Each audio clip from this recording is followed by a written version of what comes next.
આ ભાગવત શેના માટે પ્રકાશિત થયું? ભક્તિ, જ્ઞાન અને વૈરાગ્યની સ્થાપના માટે.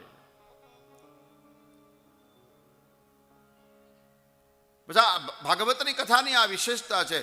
ભક્તિ ભરપૂર છે, પણ જ્ઞાન અને વૈરાગ્ય વગરની ભક્તિ બંધ્યા છે.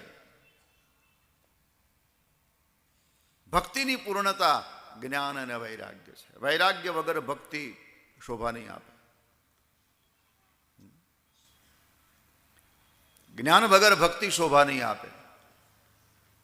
હા, જ્ઞાન એટલે સમજણ. જ્ઞાનનો અર્થ બહુ વિચિત્ર અર્થ નહીં કરતા. જ્ઞાની એટલે આમ, અને જ્ઞાન એટલે સમજણ, એટલે એને આપણે જ્ઞાન કહેવાય. હા, બહુ મોટી મોટી વ્યાખ્યામાં ન જાવું, અટવાઈ જાય.